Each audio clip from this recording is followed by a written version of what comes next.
Ji. So this was the first word. Now next, acerbic. Acerbic is adjective of a person or what they say, critical in a direct and rather in a and cruel way. ठीक है जी, used to describe something that is spoken or written in a way that is direct, clever and cruel way. तेज ज़बान, the letter was written in her usual acerbic style. acerbic style, ये दो words हैं जी, हमने इसको pick किया है और इसके साथ हम लिखेंगे, यानी कि डायरेक्ट बात करना, पोलाइट वे में बात ना करना, acerbic style. Most employers, especially in Pakistan,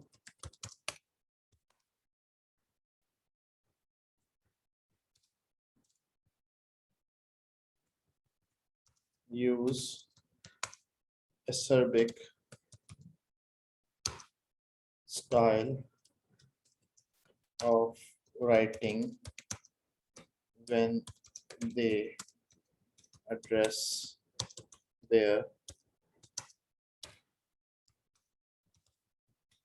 subordinates or employers, workers भी आ सकता है, ठीक है ना, which is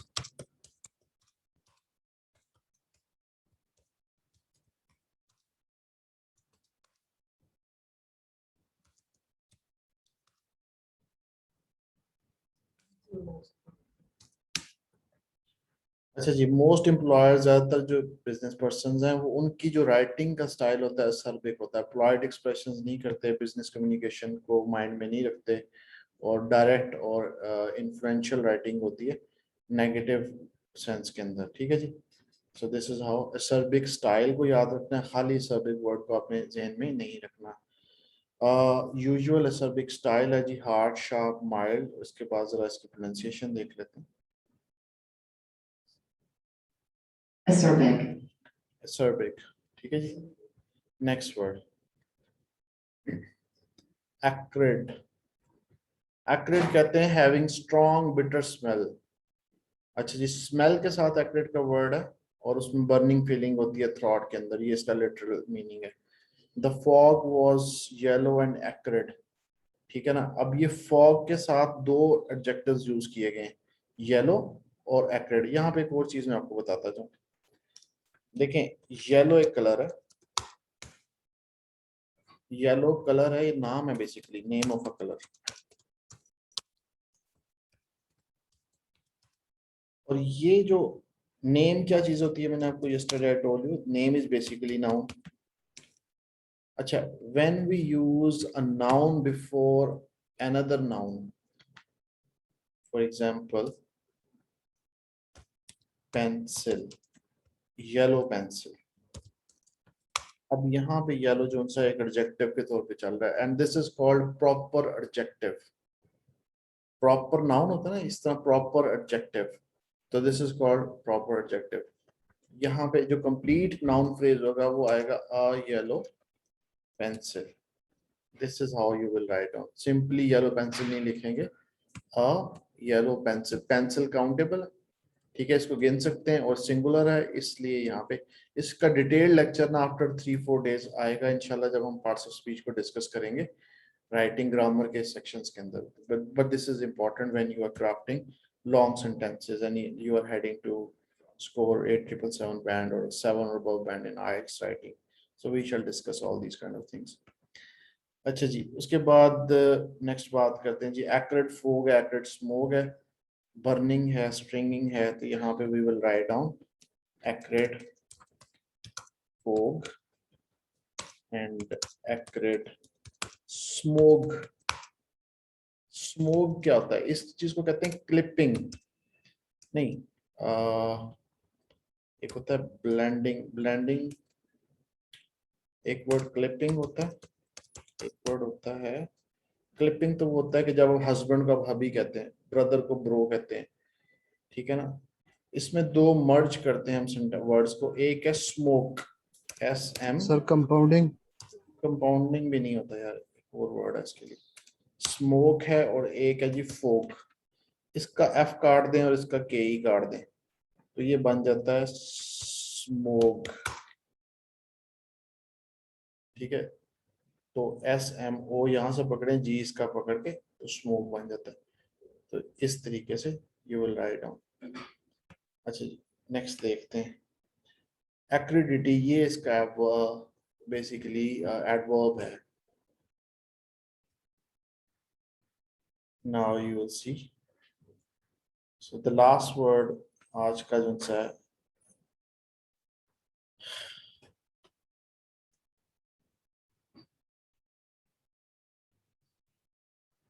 Acumen.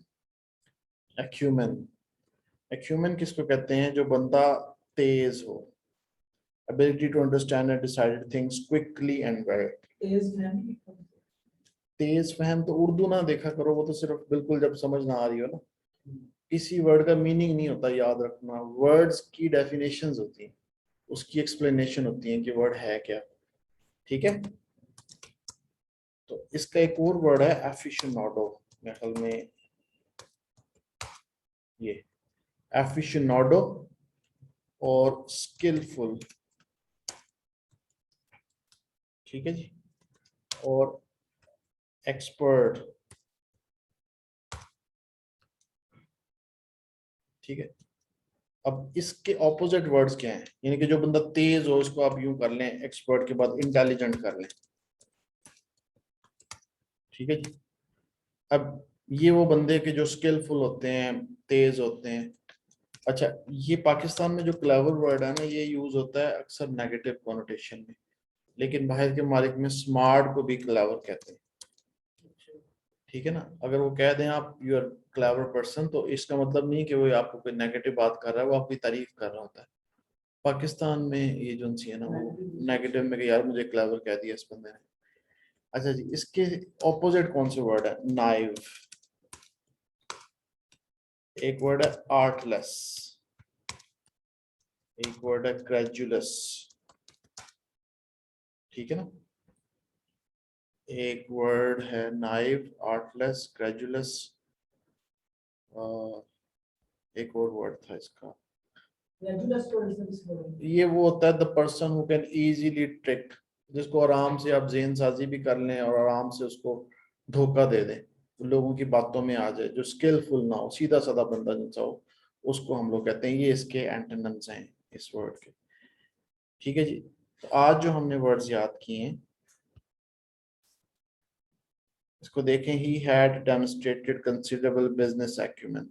तो नाउन है बेसिकली कंसिडरेबल बिजनेस एक्यूमेन, उसने उसका मुजाहरा किया है। अच्छा जी, वापस आए।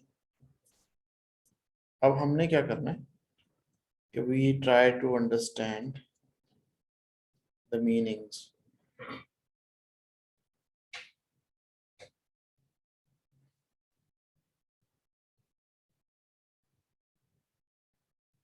अच्छा जी, रिवीजन बहुत जरूरी है। कल हमने कुछ वर्ड किए थे। First was abate. अबेट का था किसी चीज की, जैसे स्टॉर्म है, रेन है, उसकी इंटेंसिटी को कम करना।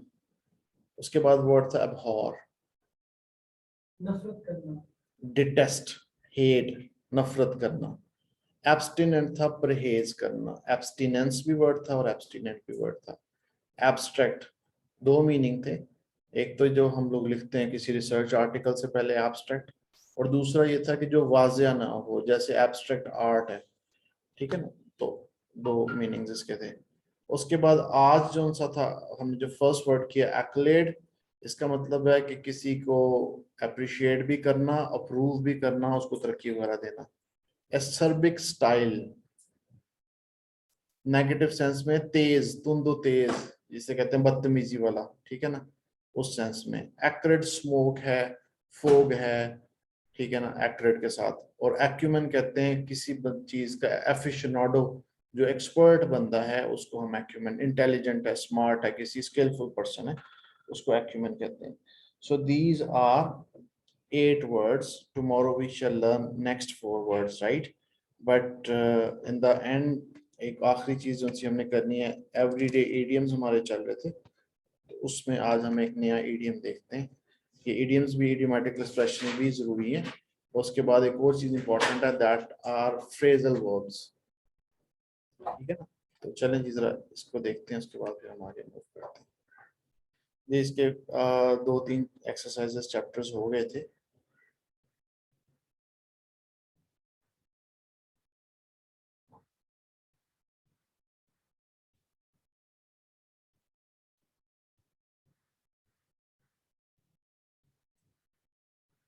अच्छा जी, बिलीव इट और नॉट, इसका मतलब क्या है? यू से बिलीव। अच्छा पहले लास्ट वाले को देख लें, not anywhere near.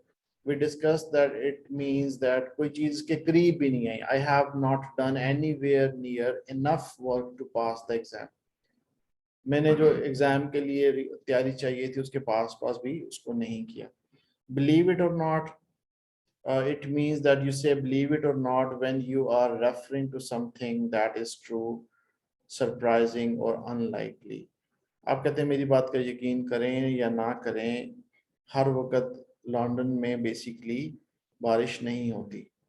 We found a cheap and comfortable place to stay night in the city center। और शुरू में believe it or not, जैसे हम ओपनिंग फ्रेज यूज करते हैं ना, इसी तरीके से we use it believe it और नॉट दोनों केसेस के अंदर। एंड देन अब ओपनिंग फ्रेज क्या होता है, मैंने आपको बताया था, जैसे कि with the advent of the first century, 21st century, ठीक है ना, ये कॉमा लग गया, at the turn of the 21st century.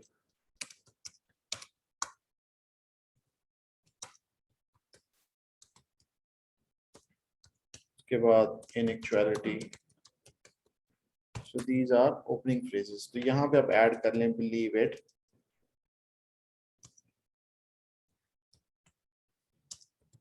or not।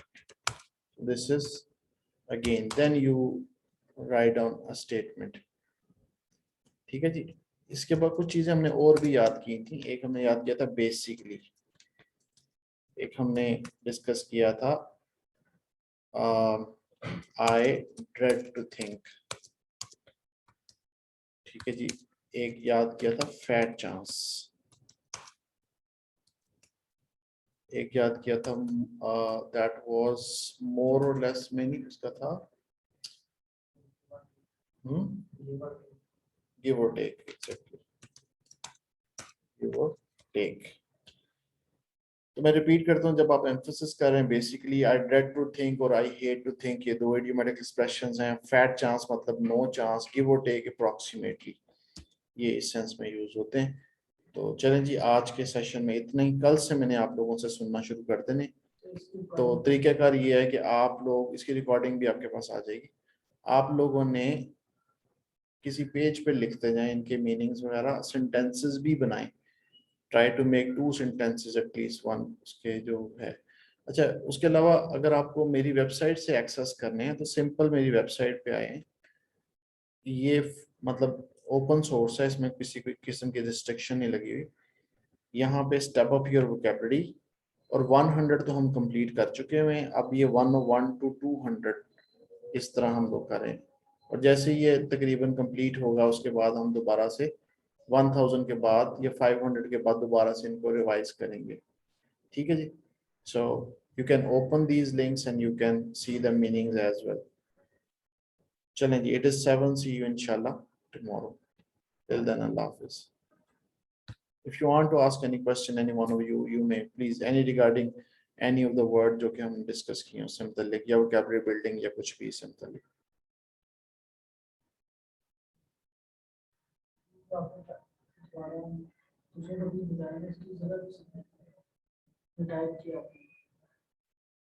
idioms idioms हैं, मैं बता देता हूँ आपको। आपने जो आज वाला हमने किया ना, believe it or not, बस वो याद करना।